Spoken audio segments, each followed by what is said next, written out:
Why do 100% of trailblazers have stories worth sharing? Dive into the lives of women who redefine success and empowerment. Women Like Me. Stories in Business, the podcast that brings you up close with women from every corner of the earth. From entrepreneurs in bustling cities to authors in tranquil villages, these are the voices of resilience, innovation, and spirit.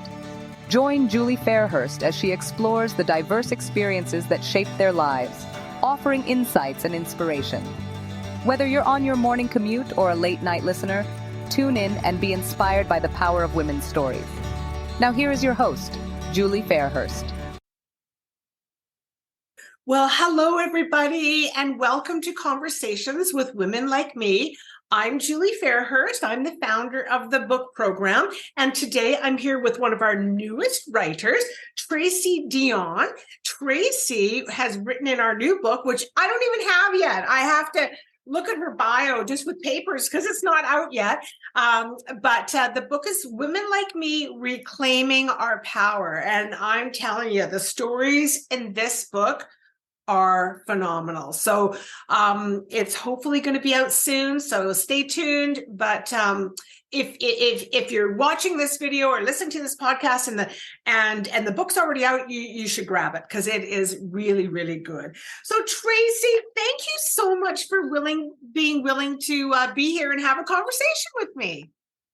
You and thank you for having me today, and I'm really grateful for this opportunity and trying new things and even getting out of my personal comfort zone a little bit. So my first time doing an interview like this, so I really appreciate it. Thank you. Good. Well, I'm glad you're doing very well. Okay, I'm going to start by reading Tracy's bio, and then we're going to jump into her story. So Tracy Dionne, and her story is Finding Gratefulness in Grief, the journey of a deep-seated friendship through love and loss transformed into daily gratitude. She has such a beautiful story. You guys have to read it. Tracy is an elementary school teacher, and she is a proud mother of 2 boys, and she enjoys her family life, and she's been with her husband for over 12 years. So that's good. You're probably done now. You're good for life. She attended Kwantlen University, and then she moved to the University of the Fraser Valley to complete her Bachelor's of Arts Degree with a minor in psychology. She then moved to Prince George, British Columbia, for 2 years to obtain her Bachelor's degree of Education. Tracy enjoys staying active by running. She loves the beach and traveling to new places. And she has a bucket list of places she wants to visit over the years.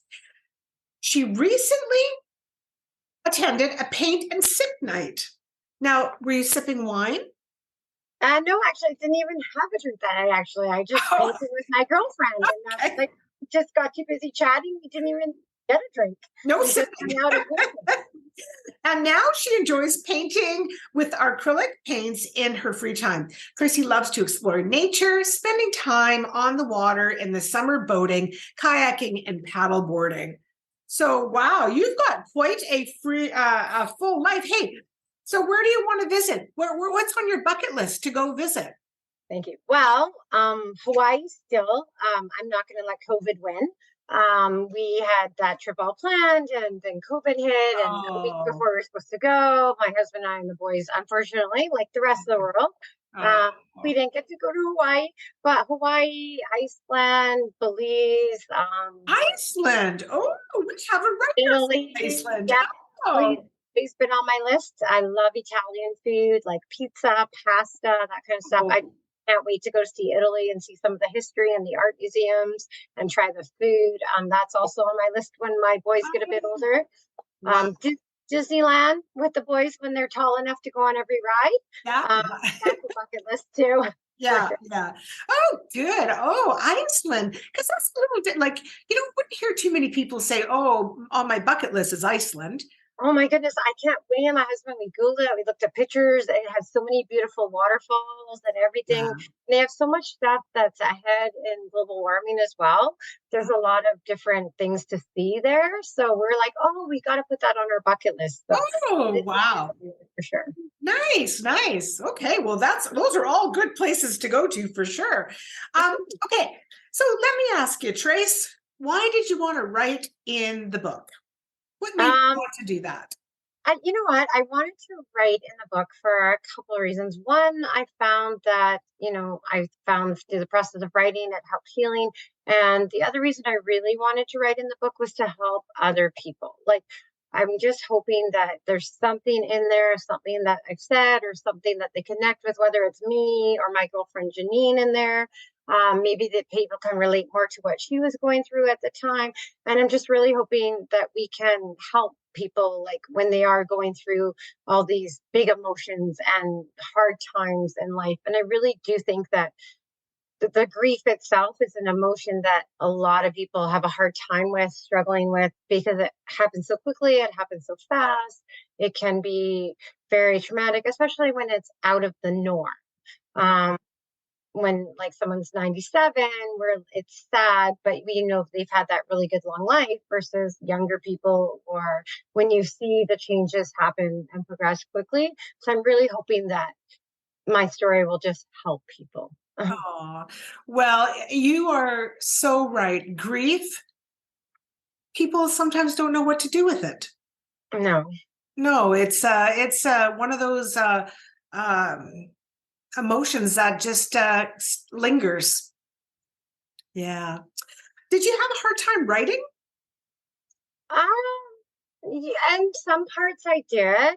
Some parts when I typed it, I would start crying. Or my other girlfriend that I was best with, which is in the book, Amanda, I actually ended up calling her and saying, "Hey, can I just run this by you? Like, how do you feel about this?" And she's like, "Yeah, Trace, that's good." And she's like, "But don't forget about this little piece." And I'm like, "Ooh, yeah, that's great. That's good. That's a good point to add to it, right?" So I kind of collaborated with the people around me a bit as well, and they sort of helped me tweak things, or like put in the different emotions in it as well. So I was like, "Oh yeah, that's good. I like that." So because I don't really think that when you write, you have my ideas, but then people kind of put in what they thought would help, like, "Oh, I like that," or, "Oh, maybe tweak that a bit." So I was like, "Okay, good." And That's nice. yeah, and it's my first time writing anything like that too. So just trying to put the words on the page. And I mean, we write as teachers like report card comments and things like that, but it becomes a very structured thing, right? So it's different because you're making it personal, and you're writing about yourself, right? And Yes. write about yourself, that's the hardest piece. It is the hardest thing. Everybody says that's the hardest thing. When we're doing the bios in the book, oh my goodness, it's like pulling teeth. Yeah. But Yeah. I think Yeah. you pass that and put the words down and get Yes. the emotion, and I did have some tears along the way, crying, and I did have some moments of like relief, and I did have some moments of gratitude and being grateful for this opportunity. And I continue to have all those emotions along the way, especially when it's going to be coming out soon too. So there's Yeah. this excitement. So Yeah. So, well, why don't you tell us a little bit about your friend? Because your story really is about the loss of a dear, dear friend at a young age. it is. And actually, it was funny because I don't know if you've heard, Julie, if you've heard the new song by Ed Sheeran, Eyes Closed. But I was driving with my boys the other day, and that song came on the radio.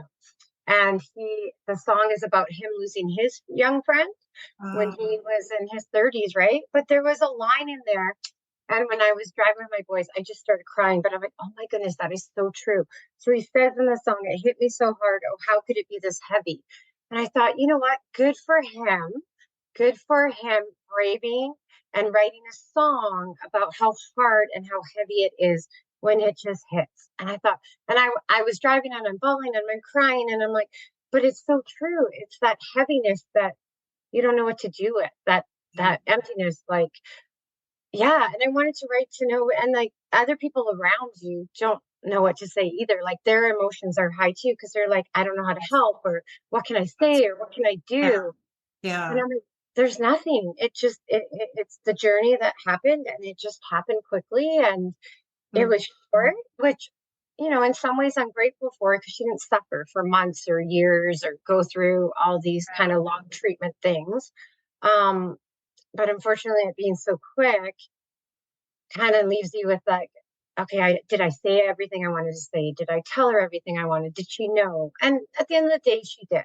We Mm. had some really good conversations, which I talked about in the book, about at the end of things that were important. And she's like, oh, I'm realizing, family is important, and, connection and doing things. And sometimes, I look back and think, oh, well, I was just too tired. I should have gone out with my friends and just spending more time with them. So we really talked about connections with people at the end. Yeah. So you had a rough time because you wanted to go up and see her, but then it was COVID. Yeah, well, and I also struggled with that. Like, okay, so it was COVID, which was fine. And like I had all my vaccines. So, and she's like, and so she finally had gotten a couple of her vaccines through the approval of the chemo treatment. So Yeah. she had been vaccinated, her husband was vaccinated. And, so there was that, like, do I go? Do I not? Do I want to get her sicker? And then they had put in the restrictions. And then everyone's like, well, Tracy, you can still go. You should be able to say, like, you're going to visit your sick friend. And I'm like, but I don't know. Like, what if I get stopped? And like, so then I was like, oh, well, maybe I shouldn't. And so that all these questions go through your head, and you're like, but I just wanted, honestly, in my heart, I just wanted to get in my car and drive and see her and hug her. But Yeah. then I have to take care of my family and my friends, and I don't want to get anyone sick and bringing people back. And it was like, oh my goodness, this should not be this hard of a decision. And Oh. but I talked it through with my husband, and he's like, you should go. And then I'm like, well, I don't know. And then so at the end of the day, I decided not to go. And then we decided to wait. Restrictions did get lifted, and it ended up working out for the best. And I think sometimes the universe just protects us from things, and puts us in the right place at the right time, because I had gone up with my family to see her and see her house and visit her. And then we were sitting there chatting, and then, talking away, having our tea and everything like we normally do. And then she's like, Tracy, stop. I'm like, what? Like, what? She's like, get your camera. And I'm like, why? Like, she's like, take a camera, picture. And here she had noticed my two boys. Well, actually, this is the picture here. Oh. On the Oh. stairwell.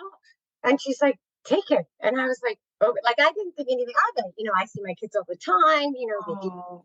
all the time. And she stopped everything and was like, Tracy, that is the moment. That's life. Take it. And so I did. And so I framed the picture, and I keep it on my wall. But every time I look at it, it reminds me to just stop. Like, it doesn't matter. You're here. We're present. My family was there. She was there. Her husband was there, and we were all there. And that's all that mattered. Like, it didn't matter about the COVID or not being there a month ago or a year ago or even a day ago, because I got to hug her. I got to talk to her, and she just taught me to stop and look around and be grateful for what I already had in front of me.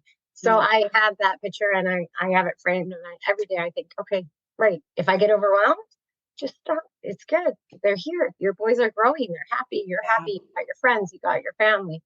And so she really just taught me to slow down and say thank you and look at the little things, Yeah. because in our conversations, the things that we talked about the most weren't like how much money we had or things like that. It was the moments we shared, the moments we laughed, the moments we remembered. It was all the times we had spent together, the Yeah. good, the bad, the ugly, right? So, and the times we laughed together, the times we cried together, the times we helped each other through the hard moments. So For sure. that was our appreciation at the end. So. Well, and when you mentioned, helping each other through the hard moments, I know you mentioned in your story that you were worried about her husband.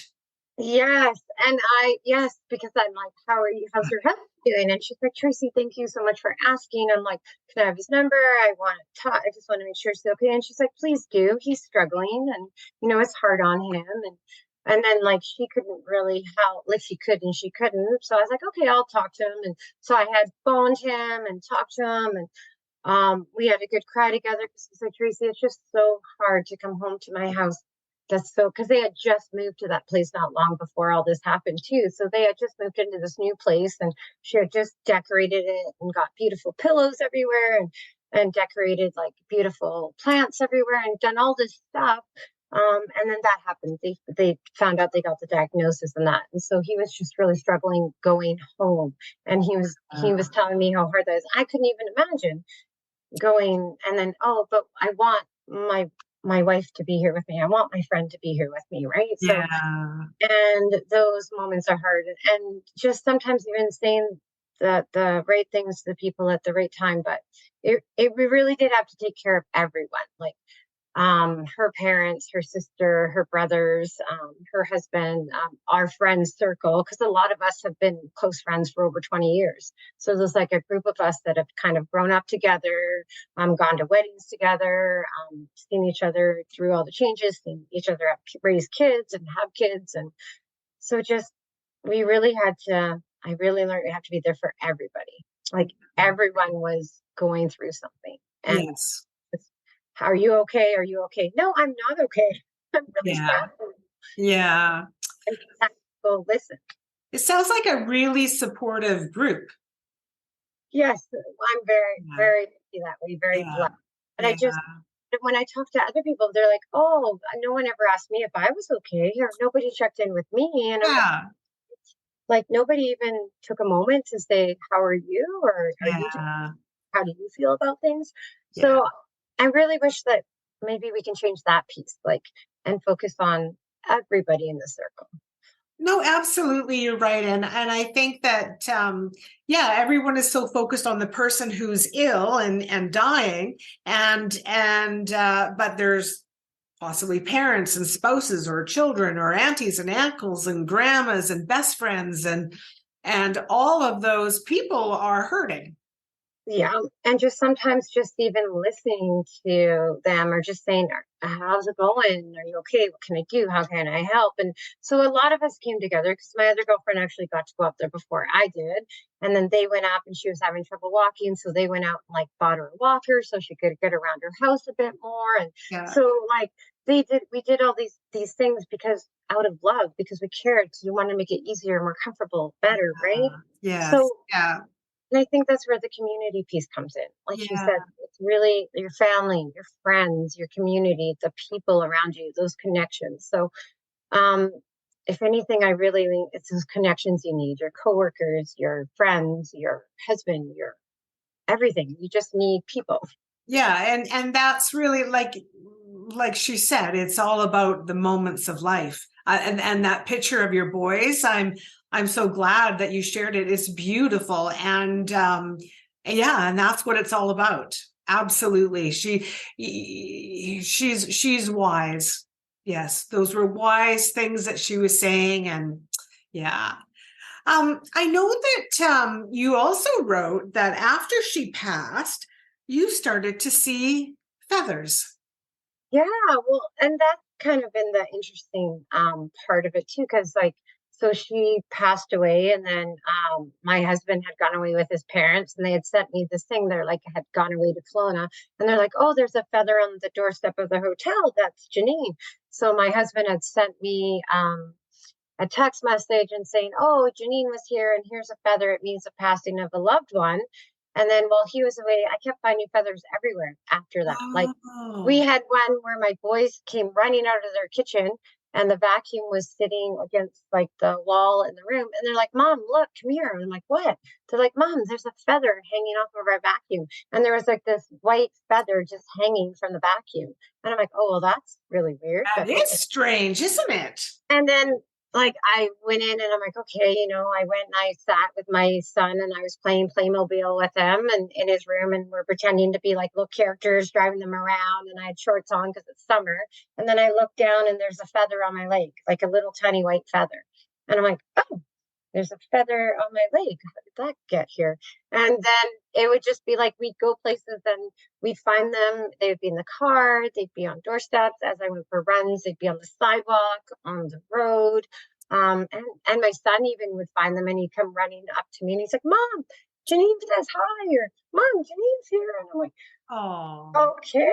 And then I just started collecting them all. Yeah. And then my husband said, I want to make you a bird out of them. So he put them together and made this beautiful bird picture of all the feathers I have collected over the past year Wow. and a half. And we have that picture in the book. Yeah, and that actually hangs in our kitchen as a reminder. And I still find them today in different places too. And funny moments like at work, I had signed up, and this is really strange actually. I had signed up for work to be part of our Cherry Fox Run committee. And so anyways, because she passed away from cancer. So I was on our committee at school. And so we decided to do hearts that year. And then we put Cherry in the middle and you run for someone that's either had cancer or someone or run for Cherry. So I put Janine. And then so as we're running around the school, going around and around, and then all of a sudden this kid's like, hey, and I'm like, what? And then so I look and here he is running with this big blue feather. And I'm like, okay. And then he just took off and was gone. And I'm like, 525 kids. This one kid tried so hard to get my attention. I turn and look and he just held up this blue feather during the Cherry Fox Run. I started crying. I'm like, okay. And then I just kept going. Was he giving it to you? No, he just held it up. He's just like, look. And he just held up a blue feather and kept running. And I'm like, where'd he go? And so this kid and it was like, why was he running with the blue feather? I have no idea. But he made sure to show me and he held it up with pride and he's like, look. And I'm like, okay. And then he was gone. And I'm like, wow, that was really weird. But like just things like that. Like I can't explain that. I don't know. All I know is like she must have been there. Like I feel like she was there. She was supporting me. She was around me. She's like, things are okay. You're doing the right thing. You're on the right track. Thank you. Just so many things. I don't know how to explain them. They just say, and people with me don't know what to say either. Because I look down and they're like, Tracy, look. And I'm like, what? And there it is. There's the feather. And I'm like, oh. So and they're everywhere. And if you Google it and look online about feathers, they say that they leave them. A lot of people I've talked to after they've lost loved ones in grief, they'll say to me, actually, you know what? It's not feathers I find, it's dimes. They would find dimes everywhere in their house. Really? Interesting. Yeah. So some people it's dimes. Other people have said it's usually dimes or feathers. Like, and I've talked to quite a few different people and they're like, oh yeah, that's happened to me too. I don't know. I'll find a dime like in random places. Wow. Well, we've got a writer in a couple of books back and her daughter passed away and she sees butterflies. Okay. Yeah. I've heard that too. Yeah. Yeah. Butterflies. Wow. That's beautiful. It really is, isn't it? Yeah. Well, it brings me comfort. Yes, of course. So how have things been for the last year then? So has, like the grief process, I guess is what I'm wondering about is, do you guys all get together as a group or? Well, me and my girlfriend still get together. We still go into Fort Langley once a year and we'll go to our favorite coffee shop and we'll hang out and chat there. I still talk to her husband and we've been in touch and we talk on the phone and text once in a while. My husband's and our friends, we all kind of still get together and do stuff. Everyone's sort of kind of dealt with it in their own way. Yeah. Some of us wish we could talk about it more. Some of us are kind of more neutral about it. But everyone has kind of their own way of healing. Yes. Some people have, like my one girlfriend, she does TV, broadcasting. Yes. And so she honored her in one of her episodes. This is for my friend, Janine, I'm grateful for her. So everybody's kind of picked different things that they do in her honor. So. Yeah. So do you think that then dealing with the grief then, do you think that I would guess because people don't know what to say because everyone's in grief, but I guess sometimes you don't have to say anything, just being there. No, you know what? If I'm going to be honest, some of the best things people said to me when I was going through the hardest hit time where it feels so hard that it's not going to get better and you just can't stop crying or whatever. Yeah. Some of the things people said to me is they just listen and they're like, I don't know what to say. And I'm like, that's all I needed, because there is nothing to say, because Yeah. you just have to get through it. And like, I remember one day I was running, my dad's like, I went for my run because I love running. That's how I de-stress. And I was running and I called my dad and I was just bawling and he's like, what's wrong? Like, what's wrong? And I'm like, Dad, you know what? I just miss my friend. And I just cried and I just let it out. And I said, I just want her. I want my friend back. And my dad's like, I know you do.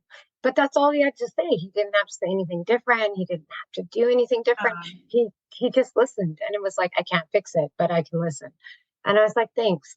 Because that's what I needed in that moment, was just an ear, someone to be like, I don't know what to say, but I got this. Like, I remember when I got the text that she had passed, I also had called one of my other girlfriends and I called her right away. And she's like, and she goes, there it is. And she's like, Tracy, I don't know what to say to you. I'm like, there's nothing to say. I'm just letting you know. And that was it. That was our conversation. And she just listened to cry. And I was like, yeah, because sometimes we just don't have the words. And sometimes the silence is enough. Like, thank you for listening to me. Yeah. And so, I have a girlfriend whose husband passed away a few years back. And when I went to the house, of course, there's lots of ladies there mingling around. I didn't know what to say. I just held her hand, sat beside her on the couch for half an hour. We didn't say one word to each other. yeah, and sometimes that's the best thing you can do. Yeah, I mean, so I think we get uncomfortable because we want to help, we want to, but really, like you just said it, there are no words. There are no words that can make it better. So just being there, holding their hand, being willing to listen. Like, I think it's wonderful that your dad, that you have able to call your dad for comfort and and like he said, there's. He just said, I know you do. Yeah. And my mom was the same way too. Like, when I talked to her, she's like, Tracy, I've never been through anything like this in my life. So she's like, I can't relate, but I can listen. Yes. Because I never lost anyone at a young age. Yeah. Go through like, that kind of never lost a friend. Because that kind of defies the natural order of things. So that's the tricky part, right? Yeah. But no, my mom would just listen and be like, I'm here if you need something. I'm like, okay.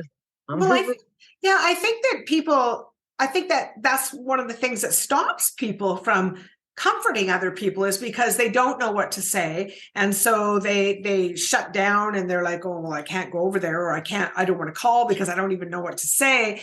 But I think just from listening to you, it's just being there as a support.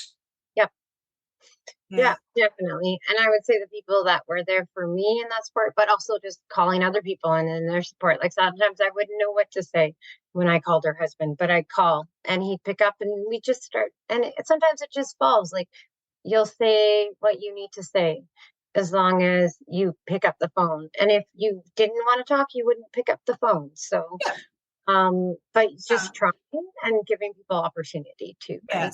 Yes.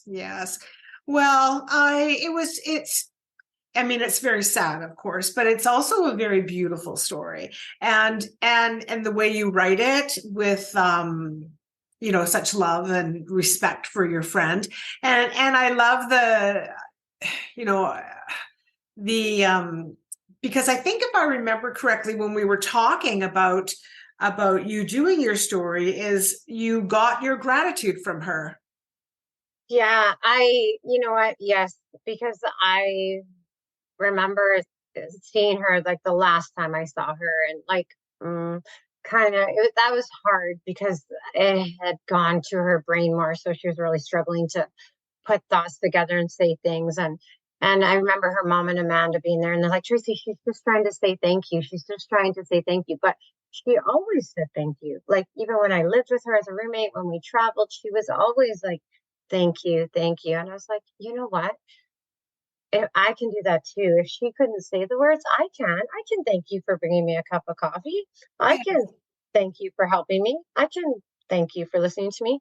And then, so anyways, the moment I started adding gratitude to my life, it changed. Like, it's just been an incredible journey, and I wouldn't change it for the world. Every night I write in my journal 3 things I'm grateful for.